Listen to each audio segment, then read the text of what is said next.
Normal గా నన్ను అందరూ అడిగే క్వశ్చన్ ఏంటంటే అన్ని ఎలా మేనేజ్ చేస్తావు అని చెప్పి, అది నేను ఈ వీడియోలో క్లియర్ చేయాలనుకుంటున్నా. నాది rotational shifts, rotational week off. So weak offs ఎక్కడైనా రావచ్చు, వీక్ డేస్ లో రావచ్చు, వీకెండ్స్ లో రావచ్చు. ప్రెసెంట్ అయితే వీకెండ్స్ లో ఉన్నాయి. వీకెండ్స్ లో వస్తే మాత్రం నాకు అస్సలు టైం సరిపోదు. బికాస్ సండే చర్చ్కి వెళ్ళడం, ఇంట్లో పని అంతా ఉంటుంది కాబట్టి చాలా బిజీ అనిపిస్తుంది డే అంతా. నాకు వర్క్ అంతా ఎలా చేస్తావు ఓపికగా అంటే, మా మమ్మీ చూసింది చూడండి అంతా పని చేస్తుంది కాబట్టి ఆమెదే జీన్స్ నాకు వచ్చింది కావచ్చు. ఫస్ట్ వీక్ ఆఫ్ అయినా సెకండ్ వీక్ ఆఫ్ అయినా ఏదో ఒక వీక్ ఆఫ్ మాత్రం కంప్లీట్ బాడీకి రెస్ట్ ఇస్తాను నేను. అంటే అది ఆ రోజు నా టైం అన్నమాట. వీడియోస్ ఎడిట్ చేసుకోవడం కానీ, లేదంటే కంప్లీట్ గా పడుకోవడం కానీ, ఇలాంటివి జస్ట్ వండుకొని తినడం అంతవరకు మాత్రమే ఉంచుకుంటాను. మిగిలిందంతా రెస్ట్ అన్నమాట.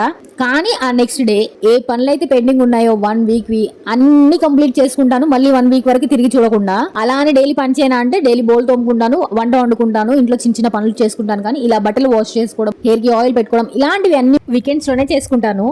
ఇప్పుడు అందరికీ క్లియర్ అయిందని అనుకుంటున్నాను.